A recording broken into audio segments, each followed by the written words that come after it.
১৬ বছরের শেফালি, সে তার মায়ের অসচ্ছলতা, বাবার কষ্ট থেকে একদিন চেষ্টা করে যে বিদেশ চলে যাবে।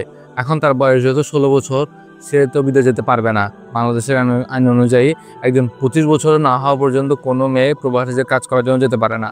তো স্থানীয় এক দালালের মাধ্যমে তারা সে ১৬ বছরের শেফালি নিজের বয়সকে ২৫ বছর করিয়ে নেয় এবং সে বিদেশ চলে যায়। বিদেশ যাওয়ার পর তার যে স্বপ্ন সবই ভেঙে চুরমার হয়ে যায়। তার জীবনটা আরও বেশি খারাপ হয়ে যায়। কেন? কারণ সে যে মালিকের আন্ডারে কাজ করতে যায়, সে মালিক ছিল খুবই খারাপ একজন মানুষ। সে মালিক তাকে বিভিন্ন ধরনের যৌন প্রস্তাব দেওয়া শুরু করে, বিভিন্ন বিশ্রী প্রস্তাব দেওয়া শুরু করে। যখন সে এই ধরনের প্রস্তাবগুলো না মানে, তখন তাকে প্রায় ৪ দিন খেতে দেওয়া হয় না। তাকে ২০ ঘন্টা কাজ করানো হতো। এই ২০ ঘন্টা কাজ করানোর বিনিময়ে কোনো খাবারে দেওয়া হতো না, খুব কম পরিমাণ খাবার দেওয়া হতো। কষ্ট সহ্য করতে না পেরে শেফালি একদিন তার বিল্ডিংয়ের পাইপ বেয়ে নিচে নেমে যায় এবং বিল্ডিংয়ের পাইপ বেয়ে নিচে নামার পর পুলিশের কাছে ধরা দেয়। কিন্তু তারপর সে দেশে ফিরে আসে।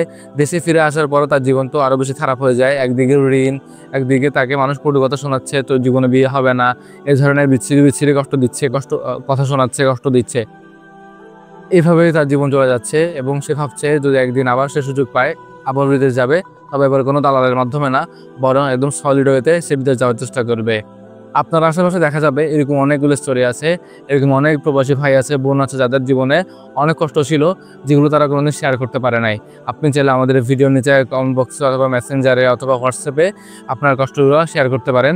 আমরা চেষ্টা করব সেই কষ্টগুলো মানুষের কাছে পৌঁছানোর জন্য, যেন মানুষ উল্টো পাল্টো পথে না গিয়ে একদম বেস্ট ওয়েতে ভালো পথেই বিদেশ যাওয়ার চেষ্টা করে। আসসালামু আলাইকুম।